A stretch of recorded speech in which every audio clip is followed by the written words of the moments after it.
Imam maling teh maling kafan, maling bungkus.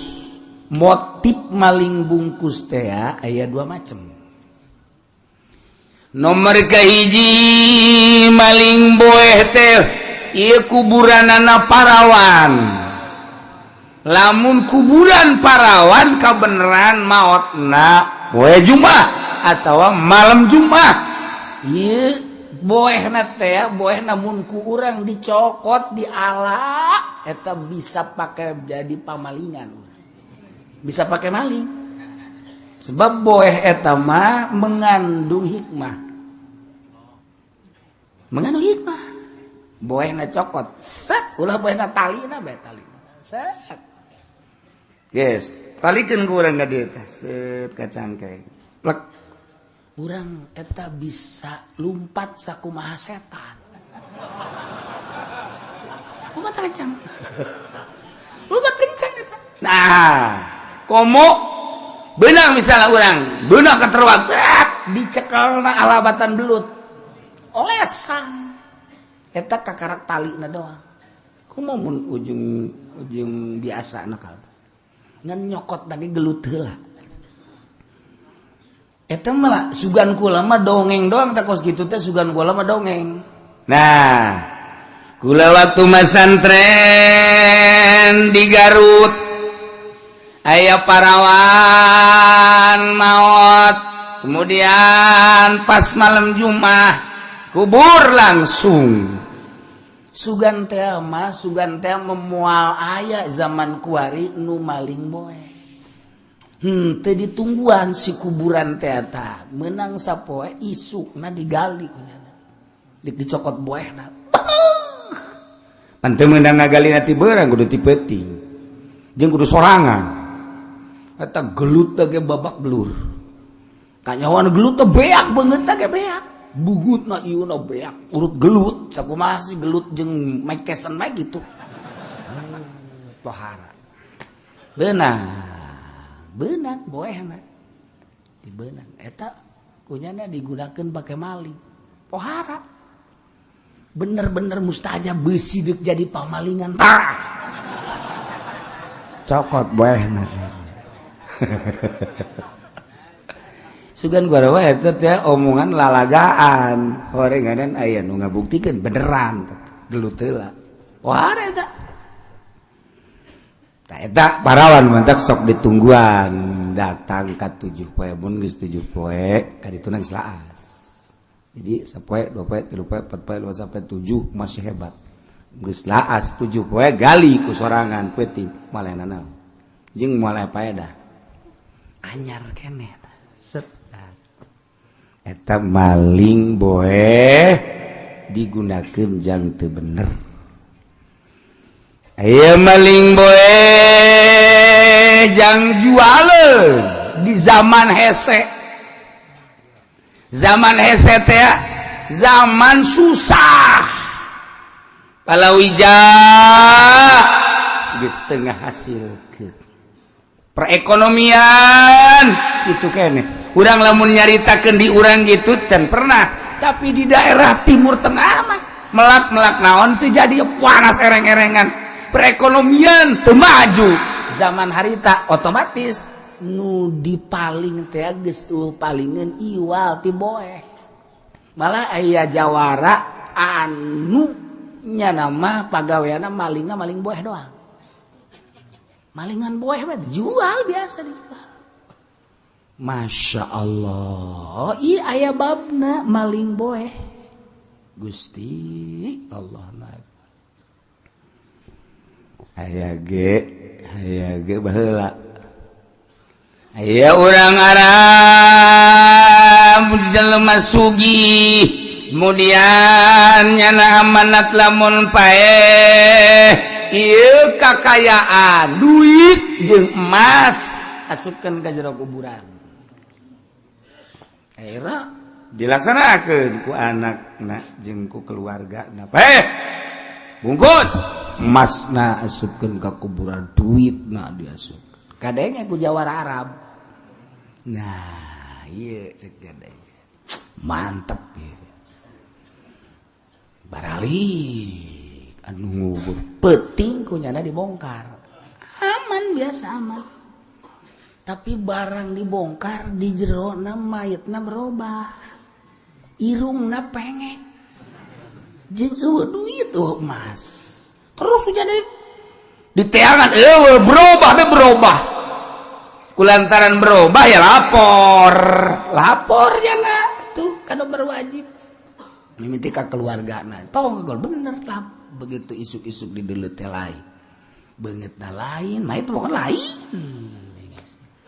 laporlah ka dijaga kiai oh cek kiai urang teangan di luar Arab nu maot saha poe eta nu berbarengan selidik punya selidik kasimpulanana mah aya lah di satu daerah nu lain Arab di daerah Ethiopia jelema hideung ta eta teh dituker urang Arab nu paeh di Mekah diojol jeung mait nu urang Ethiopia nu hideung di ka Mekahkeun nu di Mekah di ka Ethiopia selidik punya selidik horeng ieu nu orang Ethiopia mah nu hideung nu pengek teh ahli ibadah wali berarti urang Arab sakitu di Mekah deket Baitullah sugih lantaran lain ahli Allah Mekah tanah haram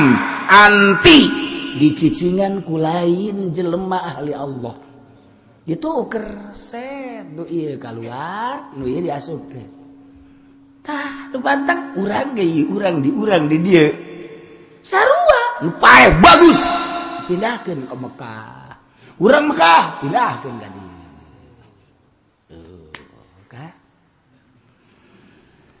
jelema ngagali kuburan barang ngagali di urang barang ngagali kuburan di jerona aya mayit kagali cek padi kuburan padahal lain kuburan cek ieu asana mah cek tukang ngagali teh jaasa can ngubur nyaho baheula-baheulana mah begitu digali urang Arab bareng mancung biasa Arab asana can pernah nguburkeun urang Arab di dieu tah laporan ka dieu ka kula cek urang Arab meureun wali di mana bulu ieu mah juragan Arab pindah ka dieu nu urang dieu nu bagus dipindahkeun ka ditu aya tadi urang ge sering ji mun teu percaya coba di lemur ente aya kuburan galian hiji-hiji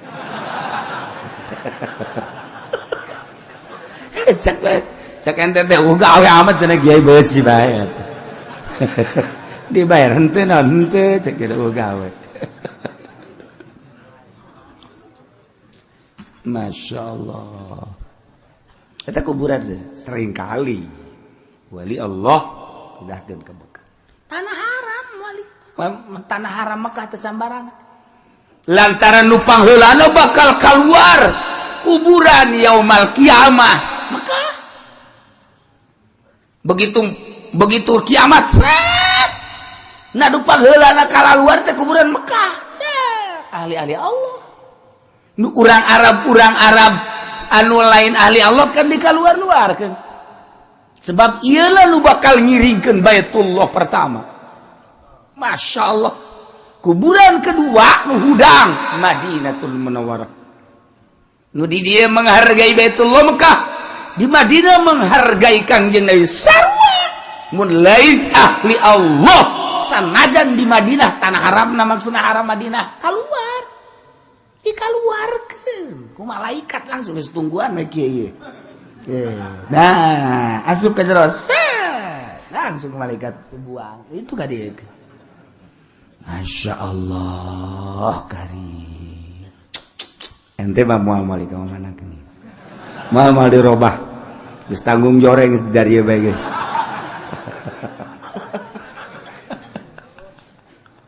Gusti Allah katilu mawaro'an nahr mawaro'an nahri teh nu mana ieu Uzbekistan eta teh disebut dina Bukhari mah mawaro'an nahri ieu nu katilu nu bakal kaluar hudang Uzbek di ditu aya Imam Bukhari di ditu aya Syekh Bahauddin An-Naqsabandi di itu ayat wow wali-wali Allah urang Uzbek urang Baghdad lamun encan ngalep ilmu ka Uzbekistan encan jadi ilmu kawalianana kitu kene urang Uzbekistan begitu ayat Tuan Syabdul Qadir Al-Jailani can anggeus suluk lamun encan ngalep ilmu Baghdad dua negara Baghdad jeung Uzbekistan dua-duana ieu adalah pencetus wali-wali Allah Subhanahu wa taala. Atuh geus kajahokeun eta mah dongeng jeung sejarahna dua negara Uzbekistan jeung Baghdad ieulah penerus wali-wali Allah. Datang ka kuari. Kuari masih kan. Masih terus bae. Urang mah carita kawalian teh ngan dongeng. Nyana ngalaksanakeun sulukna. Jauh ti pelemburan, gunung handapan gunung teu kanyahoan ku sasaha. Urang mah aya suluk bebeja. Bisi nek neangan kula eukeur nyepi suluk tuh di ditunya. Je atuh sia mah atuh banding dikakorankeun bae. Aya teh kiai nu bebeja ka kula kos kitu. Kula cenah kiai lah geus teu betah cacampuran jeung jelema. Kula kuari keur suluk di leuweung sorangan bae besi kiai hayang kapanggih aya di ditu kula. Cak hate teh sia goblok sia tolol atuh. Nya suluk bebeja. Ih, walau bebeja. Selidik puji selidik horeng boga pemajikan. Opat nu dua marah bae. Atuh teh lain suluk menghindar tina bacot-bacot nu kolot. Hindar tawa kita. Gusti, baca suluk kos kitu. Aya teh kiai kaula. Kulai kuari sok pagi sok seri beja hate. Aya dua. Bebeja ka kula aya dua hiji Banten, nomor ka hiji mah belah dia lain Banten. Susulukan teu boga guru. Aya maung dilegleg sia. Bagus ba dengan niat sama.